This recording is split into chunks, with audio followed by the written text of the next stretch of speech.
This never gets old. I love it.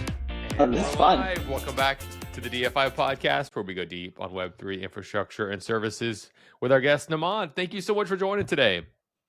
Yeah, thank you. Happy to be here. Yeah. All right, so you're gonna take it away? Yeah, please. We super excited to hear about your background and learn more about your role in traditional finance, because on the podcast we spend so much time talking about crypto finance. There's a lot to learn, a lot to hear from sort of different perspectives. We want to get into, the work that you've been doing in traditional finance and sort of how traditional finance views crypto. But maybe the best place to start is just to give us a little bit of your background and how you got into finance in the first place and what you've been up to. Yeah, I guess a good place to start is I grew up in Dubai at a time that I think the city experienced rapid growth, and it's this place that connects the East and the West. So it was really exciting to grow up there during the boom years. I then went to university in the US. I studied operations research and financial engineering at Princeton. Um, I guess I was always interested in the intersection between technology and finance. So I actually worked at a fintech startup called Bond Street my sophomore summer, which was a small business lending startup. And actually, a lot of the alumni from that startup ended up getting hired by Goldman's Consumer Bank. But one of the from that startup was Flory Marquez, who later went on to co-found BlockFi.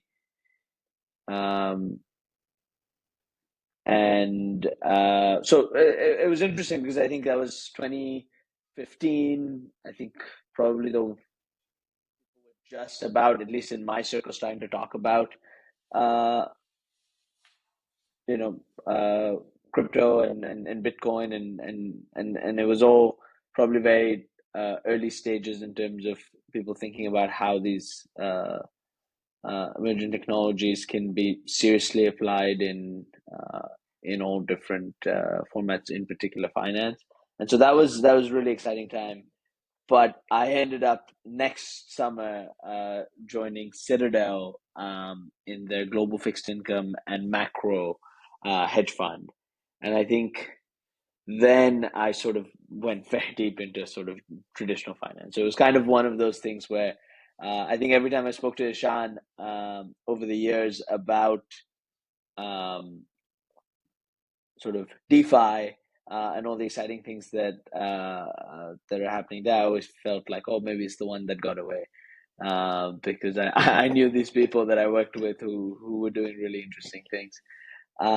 But I guess to give a bit more detail of what I've been up to at Citadel, I've been very focused on a lot of the topics that I guess get spoken about a lot, both in traditional and DeFi world, which is central banking, very focused on what Jay Powell is doing, very focused on what the ECB or the Bank of England are doing in terms of interest rate policy, balance sheet policy, when they're doing QE, when they're not doing QE.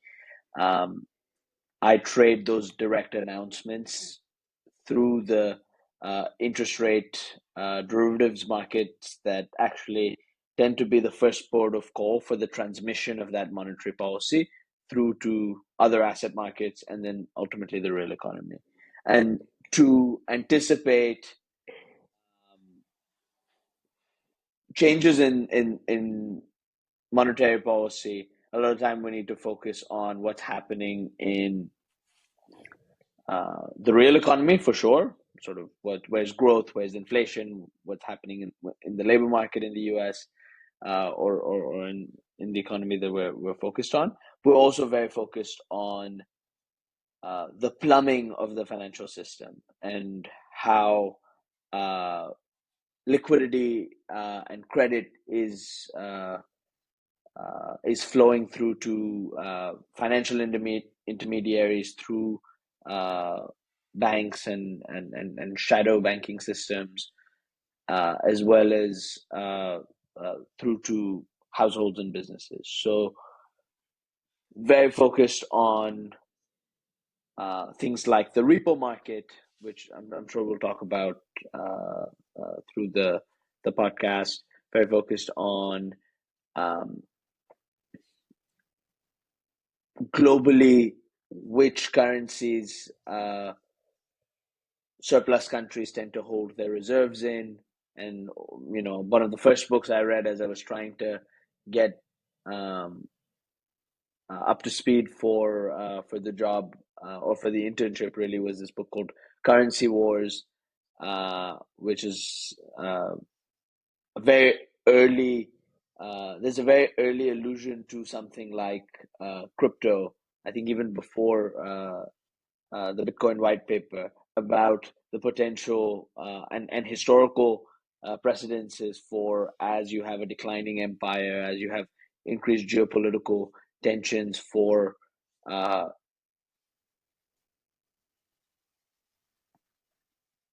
existing imperial architectures of financial architectures to start to be challenged by new systems that really come with a very commercial focus, just merchants wanting to trade with each other and not really have this political baggage behind, and how over time you get political projects try to co-opt those systems as well, and so how the financial how parallel financial systems effectively play a part. It ends up becoming a theater in geopolitical competition. So that's something that I think increasingly is a topic that's front and center for a lot of people, but probably doesn't get enough airtime because it's kind of difficult to talk about, because it's difficult to say, well, SWIFT or sanctions are potentially not being well received in other parts of the world, and maybe that's why people are looking to different modes of financial architecture. So I guess increasingly I find that even in my role, people, which has historically been very focused on government bonds and government policy, and so very traditional finance, there is an increased understanding that you can't ignore what's happening in DeFi, in crypto, and in sort of blockchain applications at large. Very cool. Something Wes and I talk about a lot is like, back in even as recent as 2021, there was a lot of like backlash from major financial institutions here in America calling crypto, blockchain, Bitcoin, Ethereum scams, that it would not have never really impact financial services. And then, over the last, especially the last 6 months, and especially over the last week, which we talked about, we've seen the SEC, first the SEC was pro-crypto under the Biden administration, then it was anti-crypto post FTX scam. And, in the last week, with Donald Trump coming out being pro-crypto, they've also they've reversed their stance. And then similarly, we've seen, the SEC approve spot ETFs, right, and etc. So this whole like DeFi movement is definitely picking up steam, and it's definitely gone mainstream, right, with like a lot of financial services.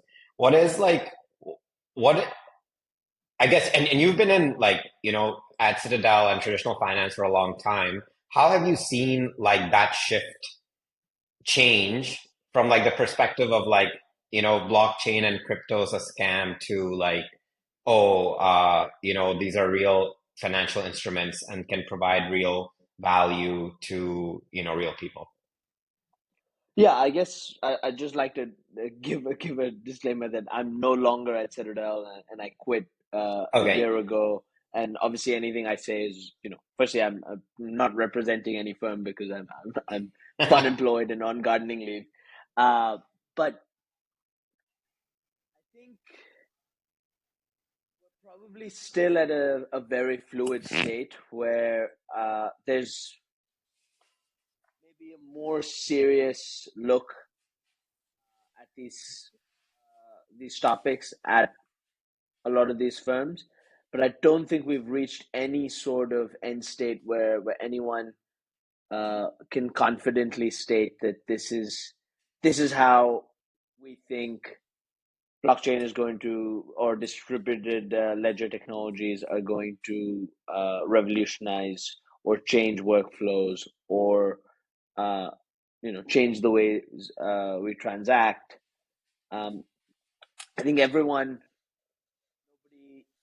probably still at a stage where nobody wants to be really on the back foot, and people want to be focused on it. But yeah, I wouldn't say there's one clear view um, that is, or at least not one that I'm aware of, that everyone sort of agreed that this is what's uh, what the right way to think about things is. I think one of the clearest changes in sentiment has probably been that this it's hard to call something a one-time wonder when it's gone through. Now people have seen effectively 3 cycles uh of I guess what you can call boom times in these assets, and so it's hard to dismiss because of the repetition, um, in terms of values going up and transactions going up with them in the crypto world. And then I think on top of that, there is emergent evidence, and the paper by DTCC, Euroclear, and Clearstream, as 3 sort of key pillars of the financial market infrastructure. Um, um, as their recent paper outlines, there is a key focus in how can you improve settlement, how can you improve post-trade workflows so that you increase resiliency of the system, you minimize trade breaks, because you are effectively able to verify and authenticate transactions uh, much more real time with less mistakes. And I guess that is something that people are very excited about. I think the move from T+3 settlement to T+2 in 2017 for US equities, T+2 to T+1. I think officially that was done a week ago. I think 28th of May was Yeah. the day that went through. Has also increased focus on, can we ultimately go to T0 or any sort of instant settlement. I would think in equities that is probably still pretty difficult, mostly because you have a very broad range of participants, very different types of technologies, sophistication, and you do run into certain issues around netting trades. If you start instantly settling them, probably you need just more capital and liquidity, because you might go long something and actually go short it later, and you'd have to go and settle both of them, as opposed to netting, your end of day transactions, which is generally current practice. So there's good reasons to think that T+1 into T0 hope that blockchain will go and do this, um, may be more challenging for something like US equities, but a place where that is potentially appropriate and is being looked at is, for example, in the repo market, which I guess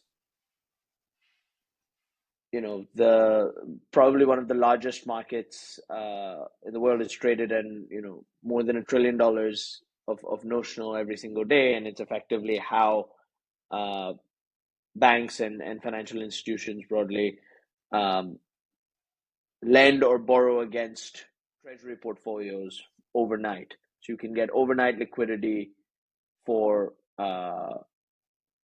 in exchange for lending your U.S. Treasuries and other very high quality collateral. And there's a company called HQLAX. I think that's taking the charge. It is backed by I think 17 different top banks and financial institutions, and I think recently they processed over $1 billion of transactions, and people are very excited about something like that because there you have a small group of financial institutions that would already be vetted, and then you can start to have blockchain aided settlement effectively provide this technology layer um, to make settlement processes a lot more efficient. But I think you still have a little bit of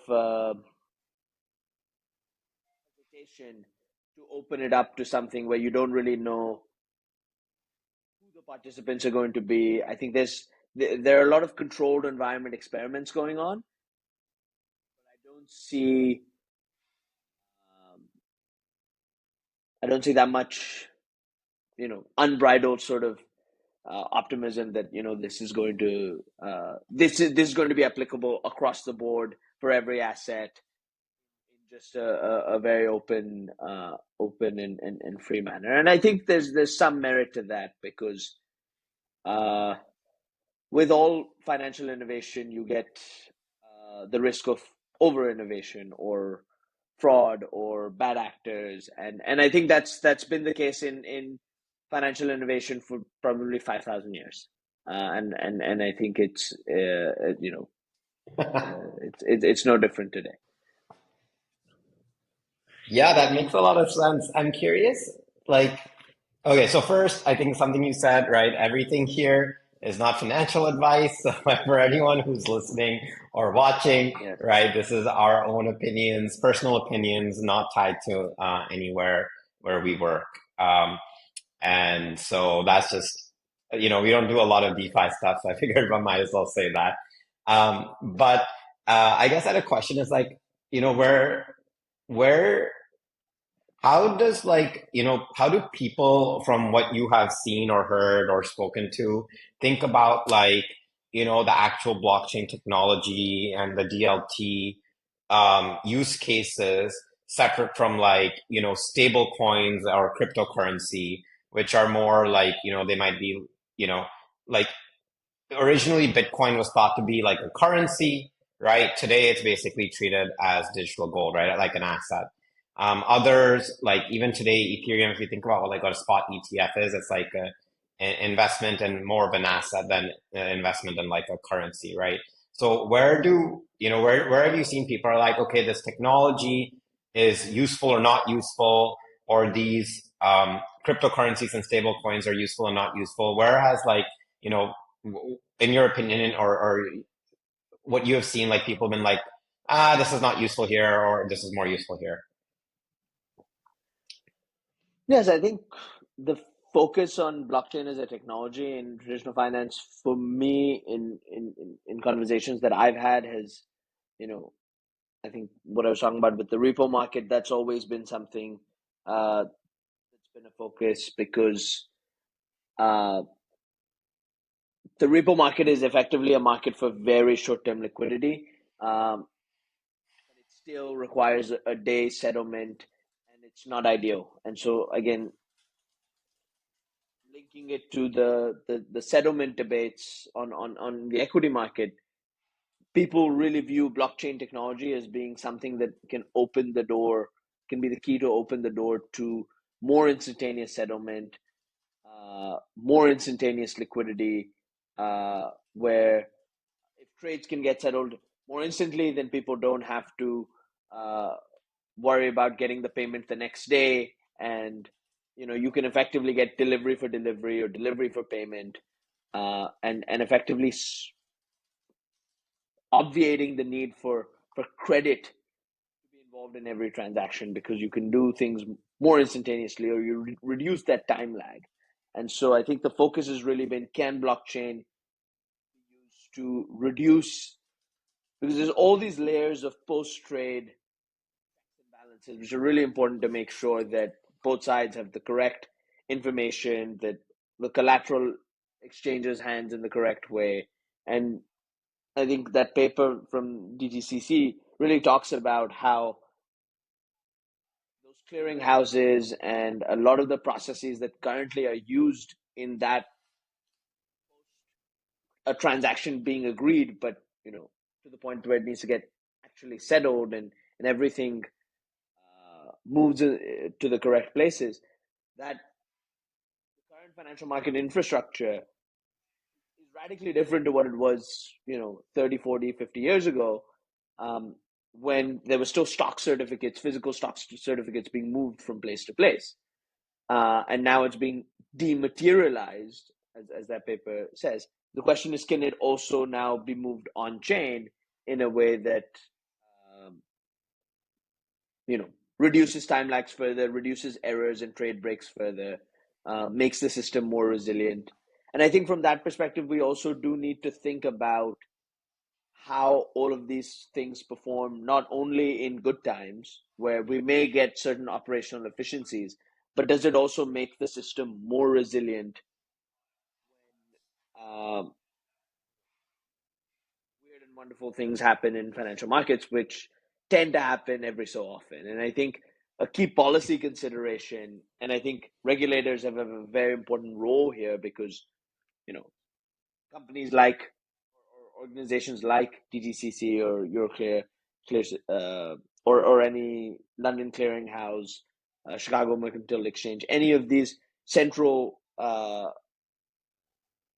clearing houses, or counterparty risk mitigators, effectively, they are there effectively by regulatory decree. Regulators have decided this is the correct infrastructure, so that we don't have a bunch of market participants facing each other bilaterally, and then each time they do a trade, they have to also think about, well, what if the other person defaults on their obligations? Everyone is currently facing a central clearinghouse, which effectively bankrolled by its members, and generally this system has been seen to be more resilient since the financial crisis, but it's really been strengthened since the financial crisis. So if we're going to innovate on that, and we're going to try and disintermediate or to change the way that these central organizations function, then how do we do that in a way that doesn't increase systemic risk? How do we do that in a way that doesn't make periods of market stress get people to think more about counterparty risk? Or if that's the last battle, does it create new issues that we can envision, and how do we mitigate those? I think regulators and these sorts of organizations tend to be slow and methodical, for good reason, because once you change the underlying network architecture of something, it's hard to change it again, because you're kind of changing the rules of the game. So I think the Fed always talks about they're looking at setting up a central bank digital currency, for example, which is been another area of focus, I guess, globally. They say it's really important for the US to get it right. They don't have to be first movers, because the US is already, most trade globally, most payments globally happen in US dollars. The US already has that first mover advantage, or has a preferential position in the global financial system from that front. It's more important for them to get it right than to do it first. So I think being extremely thoughtful on how to incorporate these financial innovations is really important. But that being said, I mean, HQLAX in particular seems like an interesting application and something that I've been following for a while, and it does seem to start. It does seem to be that it's starting to get more and more traction. Um, Do you just want to explain but what that is for any listeners who might not know? That would be helpful. yeah, so as I understand it, and you know, it's still nascent, so it may evolve over time. It seems to be a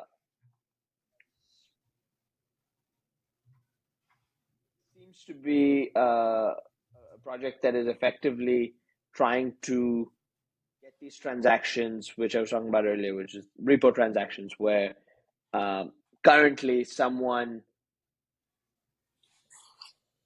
has a U.S. Treasury bond and they want to get U.S. dollars to make a payment, right? You can make a payment with U.S. Treasuries. You'd make a payment with dollars. You can effectively borrow dollars against your U.S. Treasury overnight. So, and you can keep rolling it one day after the other. And that's a very common thing that people do. They have large treasury portfolios, they borrow against them. Equally, people have large for example, if you're a Microsoft or an Apple and you just have US dollars, you don't want to hold that at a bank because what if the bank goes under, right? As we've seen over the last year or so, that can happen. Effectively, but you want overnight liquidity. You don't want to tie it into something that is going to be a pain to sell, but you want to also maybe earn some interest. You can effectively lend your dollars U.S. Treasury collateral. So actually, if the counterparty that you're facing goes under, it doesn't matter to you because you have the U.S. Treasuries as collateral, and you can always sell those, and you'll get your U.S. dollars back. So these are extremely popular transactions. They're like the bedrock of actually how a lot of leverage gets created and lending gets done in the financial system. And the reason I guess this company is called HQLAX is because US Treasuries and repo transactions form part of high quality liquid assets, which is a regulatory sort of acronym that goes into how regulators evaluate banks' liquidity position. So the amount of high quality liquid assets they have, like repo lending or US Treasuries, all of that gets counted as well. Okay, if you have more of this, then you are a well liquefied bank, and there are certain ratios versus the total number of assets that banks have to meet. So that's where HQLA comes from. What they're effectively trying to do is to, instead of having that 1 day lag, is provide a service where these transactions get verified and authenticated on chain. So between banks, a lot of the times what happens at the Fed is banks tend to hold reserves at the Fed, and when one bank lends to another bank, the Fed just has to debit one bank and credit the other. For that type of group of participants, it really makes no sense that it takes a day. It really should be very instant, and it's one of those things that might, to my earlier point, might make the system more robust in times of market stress, because in times of market stress, hours can matter, minutes can matter in terms of being able to make payments, and currently that day lag isn't really serving any purpose. And so in this particular instance, HQLAX is trying to get us to that holy grail of like instant settlement, T+0 settlement instead of T+1. And I think that's why banks are backing it. And I think this has been something, I don't want to overplay that, oh, this is one company that's going to make it. This is something that's been in discussion for years. And I think a lot of they probably stand on the shoulders of giants in terms of trying to make something like this happen. It might evolve further in the future. Very cool. Something that I've always found interesting, and I think listening to you really hit the point, is like when we think about and this is again my limited experiences. When I think about DeFi, where I feel like the innovation has really happened is like in getting retail involved in these kinds of financial instruments or like micro lending or microfinance and stuff related around that and when you're talking about these kinds of managements of financial infrastructure and financial systems, you're really talking about it at like the macro level and how do the regulators and the government and the markets kind of work with each other to ensure fairness and ensure that you have like people don't default and what happens when they default and making sure the system is resilient. Where do you feel, is there a place where you feel that DeFi is has made innovations in the financial industry outside of like the DLT? Um, and like, maybe DeFi has like brought some new ideas to traditional finance and then maybe you can talk a little bit more about like, where DeFi might be like really young and like, the traditional finance infrastructure is actually more advanced than that, than DeFi. Yeah. So I, I guess I'll take the second question first. Say that there are a lot of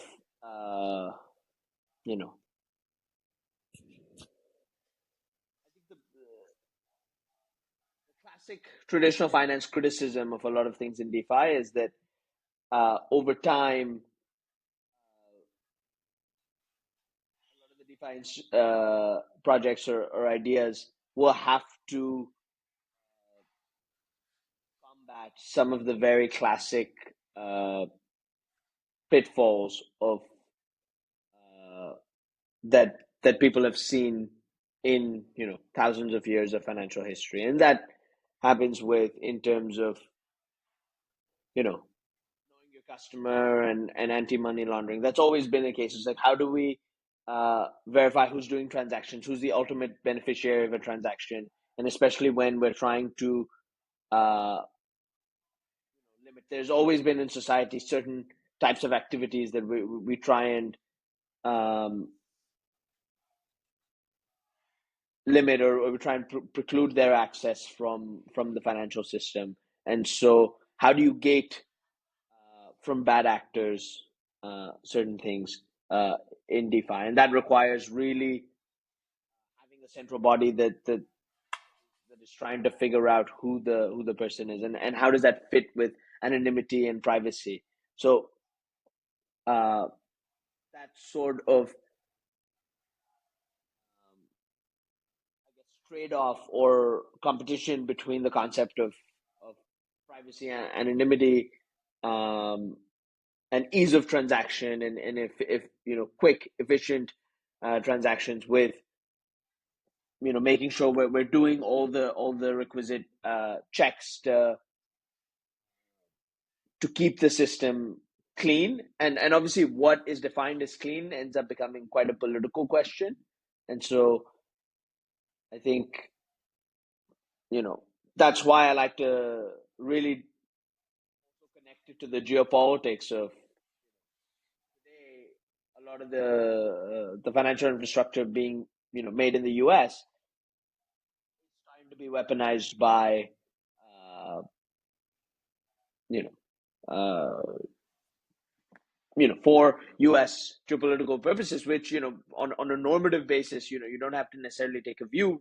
It's probably good for the world, but um, it's something that there are probably people on the other side thinking, hey, I don't want to abide by these rules in this way. It seems relatively arbitrary. Someone else is doing the same thing that I am, but because of the country that I'm from, or because of some ties that I have that aren't even relevant to this particular transaction, I'm being blocked. So, and then across history, you see that people tend to find channels and new systems that try to circumvent those old systems. So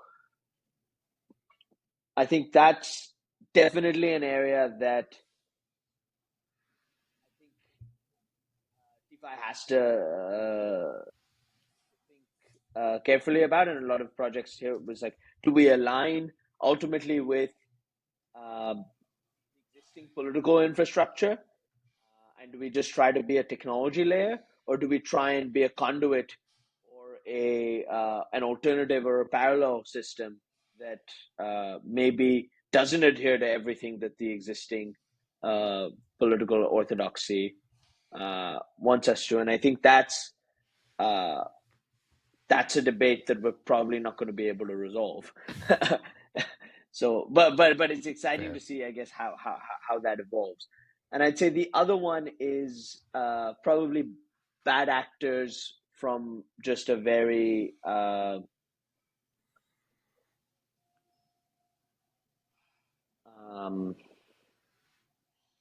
classic financial sense of people who misrepresent their accounts, or they use very aggressive marketing techniques, or your pump and dump type schemes. And this is not just within cryptocurrencies, but within any asset that is suddenly being transacted in a more liquid way. And I would sort of extend this even to it's always happened in traditional finance as well. I mean, I see a lot of ads now for private equity trying to market themselves to retail investors, and I see Instagram ads for it, and I was like, this is a bit weird. But Wow. over time, what regulators have tried to do is they've tried to create rules around how an investment fiduciary should behave, and what disclosures an advisor needs to have. And there's always been in traditional finance, and I'm sure as they are in the crypto world, or in the DeFi world, there are people who try to circumvent those regulations. And a lot of financial innovation historically, before we probably weren't delineating it so clearly between traditional finance and decentralized finance. I think in prior waves it was maybe banking and shadow banking, or in India, for example, there was a period where they were calling them NBFCs, non-bank financial corporations. And so there's, in some sense, I think I tend to agree with the principle. If it's the same activity, it should have the same regulation. It doesn't matter who's doing it, or whether it's under DeFi world or in a TradFi world, or those are just semantics. It's about whether the type of activity leads to certain imbalances, certain mismatches that tend to be a function of asymmetry of information. The person issuing or selling the financial product tends to have a lot more information than the person buying it. When you have that asymmetry of information, can they exploit it? When there's a lot of money on the line, they probably will exploit it because it's in their interest to do so. What sort of risks are being taken? How are they matching the liquidity of the asset they're selling and the assets that they're buying? If there's a massive mismatch, who bears the losses?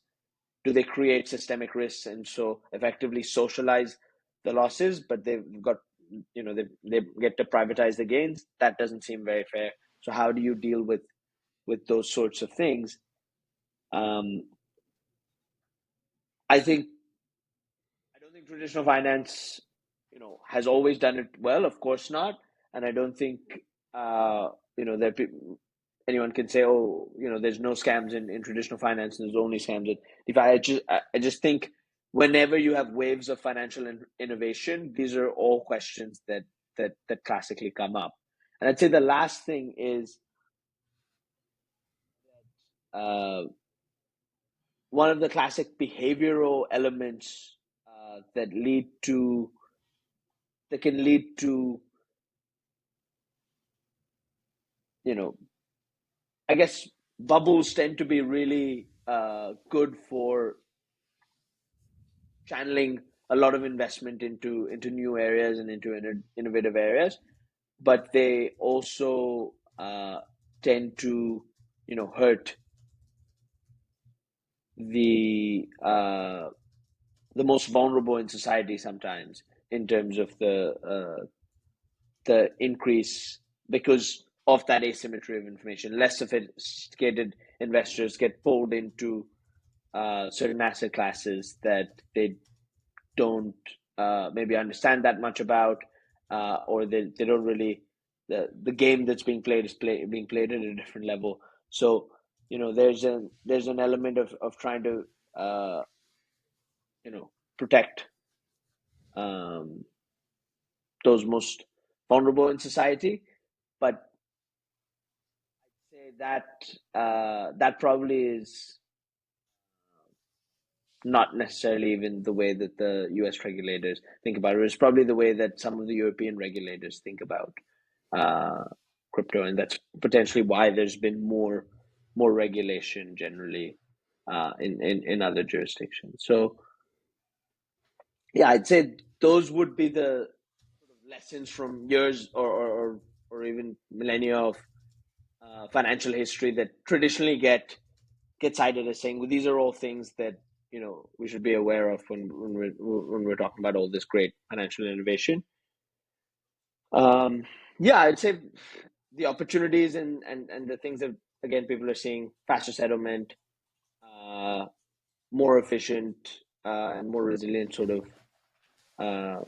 verification on chain, tokenization, yes, for all sorts of assets, but again, there I'd say I'd be a bit skeptical, because I think types of assets, for them to be well regulated, for them to be serious markets that are durable and sustainable, there needs to be a very good non-speculative reason for that to do well. And I think one of the areas that I'd be most interested in, for example, probably what you've probably been thinking about, which is it a better way to raise capital for a new startup? Is issuing a token to build some sort of infrastructure layer in the DeFi world, is that a smarter way to raise financing, and is that a better way of giving investors liquidity?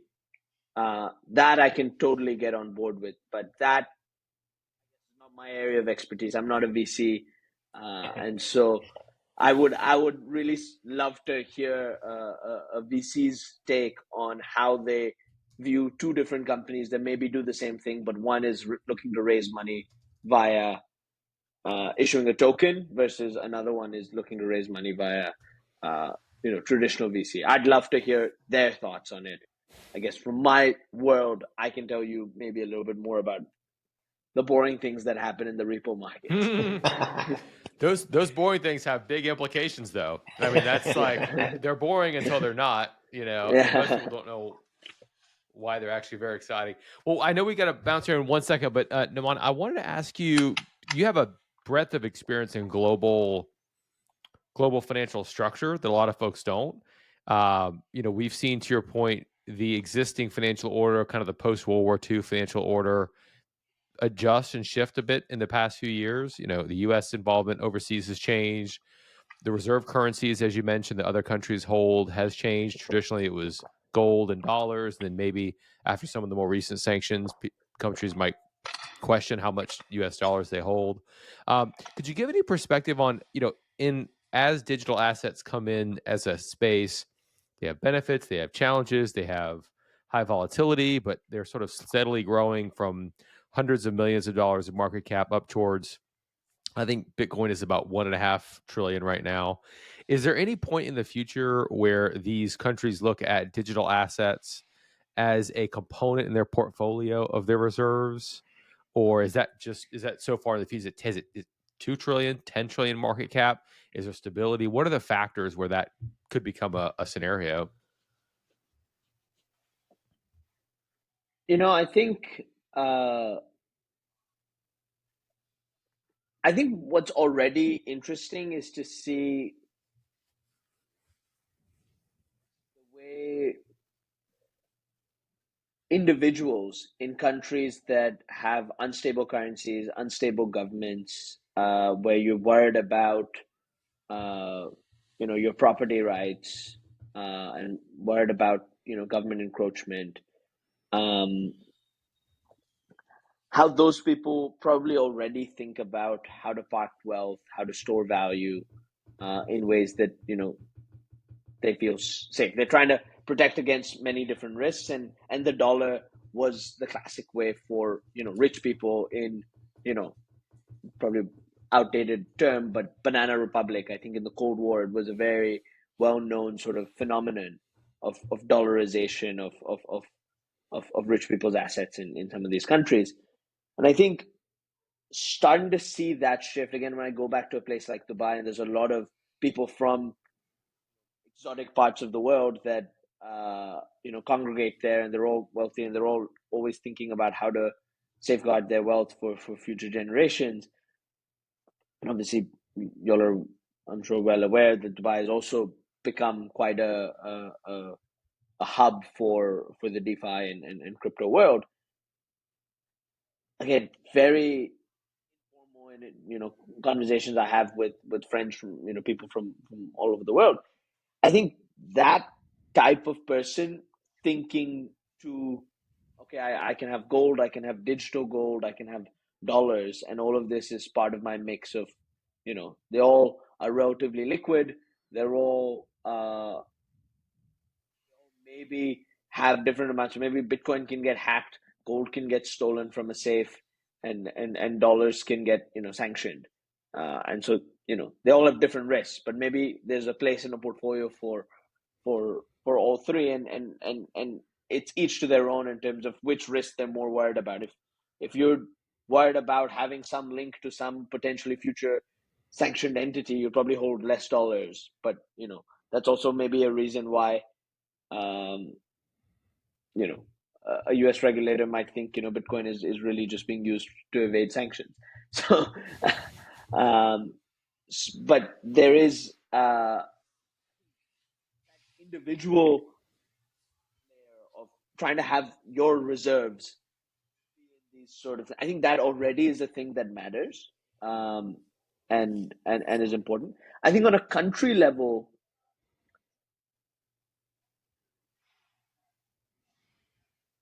again, if we're in a world where China's invading Taiwan, and we're really going into conflict spreading all over the world, and there's sanctions that are being announced every day, then I can see something like this accelerate.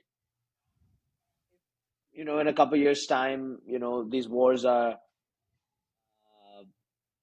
somehow the U.S. can negotiate a peace in these wars, and actually with everything that's happening in AI, and generally a weakened group of allies, the U.S. sort of reasserts itself, and we have this American Renaissance. I can see that happening as well.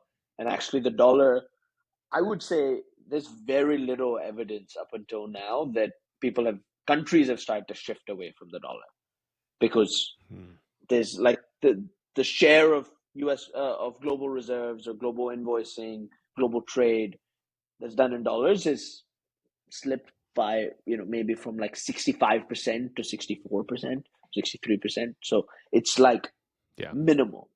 But Yeah. for sure, new conversations around we should be holding more gold as a central bank out of Asia, or whether Russia or China or India, that we know that to some degree that has been a conversation, and people are looking at that more. Yes, India is buying oil in rupees. That potentially means that they don't have to hold as many dollars, and they can, you know, not the sole focus of the central bank doesn't have to be making sure they have enough dollars. Same thing with if China's buying oil in RMB from Saudi Arabia. But again, these things are happening on the margin. I think these are early stages of people creating alternative networks for transactions to take place in different currencies and on different platforms apart from Swift. I think right now it's a hedge against the existing infrastructure. It's not a full blown migration. And I think it takes All a right. lot of. I was going to say, so I won't sell all of my U.S. Treasury bonds tonight. Then I'll hold on to them. Yeah, I mean, they yield 5%, and I would still trust the U.S. government more than I would trust the Chinese government, especially if I'm sitting in the U.S. There you go. And Well so, said. what is the alternative? And I don't think it's not like Bitcoin or gold or any of these things aren't without their own risks or with their own associated costs. So I think it's a time to be open-minded and nimble, also not to be extreme in terms of, hey, because there's a good chance that the US is just so far ahead on the technology side in so many aspects that you know you there's a uh, there's a renaissance in some sense. I That mean, could the be people are very negative on the UK, but one of the things the UK does have is it has a very long history of upholding property rights. So it's one of the safest places where people think they can park capital. It's a They great can own point. real estate. They can do those types of things. I mean, there's a monarchy Buy a flat. that's been there for, yeah. So I think there's, yeah, it's just a time that's super exciting in macro in financial innovation, just because there's so many moving parts. So yeah. Completely agree. Well, hey, Sean, I know a couple of us have to bounce out, so we can wrap up unless you have anything else from your side that we need to cover. No, that was awesome. I'm so glad you were able to come on and like, learned a lot. And this is like a very like new and fresh perspective that we've never really had on the podcast before. So thank you. Thank you for making time and coming on. Yeah, thank you. I mean, I'm sure we'll get a chance to meet in person. I'd love to ask you guys questions as well. So maybe we'll save that for in person.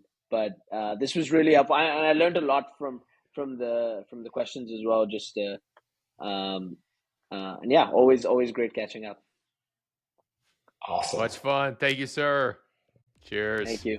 Bye.